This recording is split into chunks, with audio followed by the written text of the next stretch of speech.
Morning guys, बिहानको अहिले बजिसकेको छ 8:30 र हामी म र मेरो अजय दुई भाइ हामी निक्ले अहिले बुद्धगया गुम्बाको तर्फ, बुद्धगयाको मन्दिरको तर्फ र हाम्रो गेस्टहरू अघि नै गइसकेको छ। उनीहरू चाहिँ वाकिङमै जान्छु भनेर चाहिँ उनीहरू वाकिङमै गयो।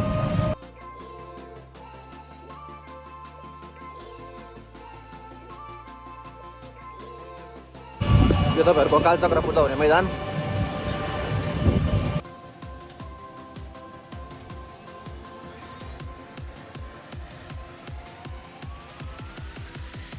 मर्निङको 9 बजिसकेको छ र अहिले हाम्रो ब्रेकफास्टहरू पनि सबै आइसक्यो। अब ब्रेकफास्ट सकिएपछि हामी यता बुद्धगया टेम्पलतर्फ लाग्ने हो।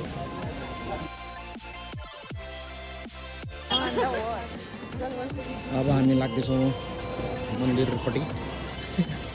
Hello hello hello hi hi high.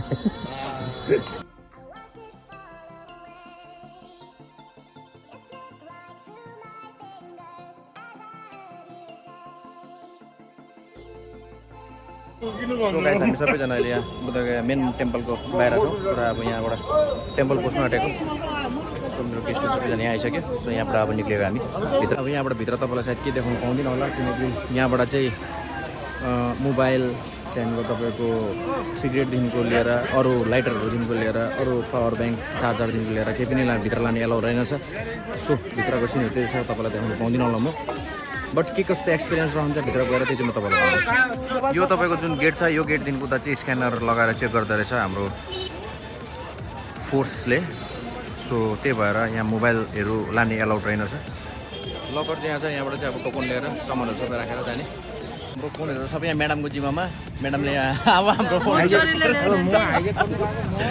Video यहीँसम्म नि आजको लागि त आइरहेको लागि मन्दिरभित्र पस्दैछौँ हामी। बुद्धगया जग्गा चाहिँ पुरा राम्रो लाग्यो, तर यहाँको मान्छेको बानी बेहोरा चाहिँ ठिक लागेन कि। यो सबै यिनीहरू सबै यहाँ आएर चाहिँ एकदमै अब टुरिस्टहरूलाई चाहिँ पुरै नै हेरेसमेन्ट गर्दो रहेछ।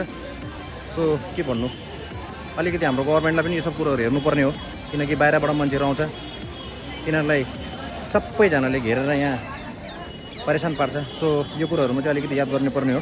पुलिस प्रशासन छ, तर यिनीहरूले के पनि यो बातमा के कुरो गर्दैन रहेछ।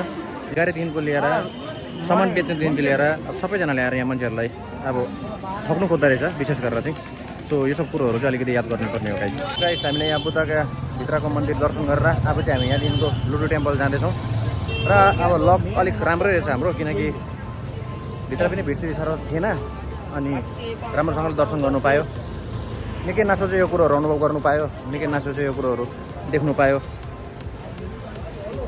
निकै साल पुरानो, कति साल पुरानो जुन जग्गामा भगवान् बुद्धले अब आफूले तपस्या गरेको थियो, जुन जग्गामा बसेर ज्ञान अर्जन गरेको थियो, त्यो सब कुरोहरू देख्नु निकै सौभाग्यको कुरो हो। सो यो सब कुरोहरू हामी देख्यौँ र निकै कुरोहरू एक्सप्लोर गरेँ। भित्रको कुरो के देखाउनु पाएन, किनकि भित्र मोबाइल एलाउड रहेनछ। हामीले मोबाइल सबै कुरो बाहिर छोडेर गएको थियो। सो अब हामी यहाँदेखिको चाहिँ लड्डु टेम्पल लोडु के अरे लोडु टेम्पल लोडु त्यो। सो हामी अब यहाँदेखिको लोडु टेम्पलमा लागेको। मलाई त प्रोनाउन्सिएसन पनि गर्नु आउँदैन, म्याडमलाई मात्रै आउँदो रहेछ।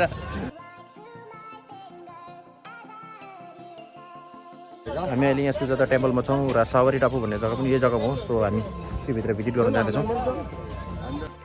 सो गाइस, हामी घुम्दा घुम्दा यहाँ सुजातागढमा आइपुग्यो र जग्गा यस्तो छ।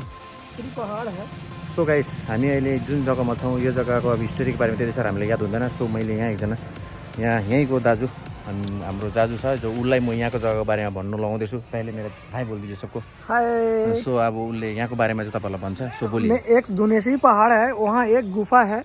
वही गुफा में गौतम बुद्ध ने 6 साल तपस्या की थी, किस लिए? ज्ञान प्राप्त करने के लिए। वहाँ नहीं ज्ञान प्राप्त होने के कारण वहाँ से चल के ये सुजाता टेम्पल आए थे, बर ब्रिज के पास बैठे थे।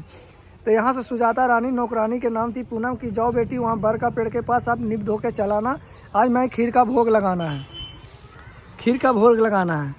तो वहाँ से आई नौकरानी देखने की, बोली सुजाता रानी के एक साधु संगति वहाँ तपस्या में हड्डे खड्डे बैठे हुए हैं। तो सुजाता रानी ने बोली कि नहीं, मेरा खीर का पुकार आ गया। तो 141 गाय का छमी का दूध खीर बना के यहाँ से ढोलक के साथ में वहाँ गए हैं। तो लेम्बो तामा का तार इतना नहीं टाइट कर दीजिए, इतना नहीं टाइट कर दीजिए कि टूटे नहीं। तो गौतम बुद्ध ने आँख के पलक खोले। गौतम जी ने पूछे, मैं इतने साल से तपस्या कर रहा हूँ, मेरा तपस्या फल क्यों नहीं हो रहा है, क्या चीज़ मेरा जन्म है। तो सुजाता रानी ने बोली कि ठीक है, तपस्या भी करिए, थोड़ा भोजन भी करिए, भोजन नहीं करिएगा आप मर जाइएगा, तो आपको ज्ञान प्राप्त कैसे होगा। तो उसको एक एक दाना 141 दाना खिलाए हैं, जल पियाए हैं, तो उसको देह में शक्ति आए हैं। तो उसके साथ में 5 गो भिक्षु भी थे। जब भिक्षु के खाना देने लगे तो बोला, स्त्री के हाथ से नहीं खाऊंगा, छूतूंगा, ये साधु न सगाधु हो गए। उतने बोल के भिक्षु लोग 5 चले गए। तब वहाँ से उठ के चले हैं नदी के कोर पर। नदी के चारों एक नैना नदी है, नैना नदी के पास एक कुसा का रस है। तो वहाँ पर गए हैं गौतम बुद्ध ने, तो एक साधु मिले हैं, उसको दिए हैं कुसा बैठने के लिए कि 1 घंटा आधा घंटा आराम किए। वहाँ से उठ के फिर नदी के कोर पर गए, जो पानी का धारा चल रहे थे, तो उसी में जो परात का खीर खाए थे, वो जैसी परात रखे, वो बोला गौतम बुद्ध ने कि मैं जैसी रखूँगा मेरा उल्टा धारा चलना चाहिए। वो जैसी उल्टा धारा चले लगी, उसको मुकाबला पूरा हो गई कि नहीं, जो भी हम तपस्या कर रहा हूँ मैं सब सही हूँ, वो भिक्षु लोग गलत है। तो फिर वहाँ से चल के जो मेन टेम्पल है, ओकर पीछे पीपल का गाछ है, वहाँ पर ज्ञान प्राप्त हुई थी। फिर वहाँ से चल के कुशीनगर देख रहे हैं, सारनाथ देख रहे हैं। वहाँ जाने के बाद 5 भिक्षु यहाँ से जो बोली थी सुजाता टेम्पल पर, तो वहाँ जाके माफ़ी मांगे कि हम आपसे गलत बोल के आ गए थे। तो फिर कुछ दिन के बाद गौतम जी को मौत हो गई थी। तो ये सुजाता रानी के ये घर थी, ये सुजाता रानी के घर थी। उसके गुजरने के बाद कुछ दिन ये मकान खड़ा रही, फिर धीरे धीरे ये पूरे ढह गई। तो इसको सरकार ने मट्टी से झाँक दिया गया था। तो इसको अशोका सम्राट खोदाई किए, तो चारों कोना नाद और एक पीतल का तांबा में पर्ची में लिखा हुआ था सुजाता कुटी, वही आधार से बोर्ड पर लिखाई है। तो उसी ने अशोका सम्राट ने इसको स्तूप अमान किए।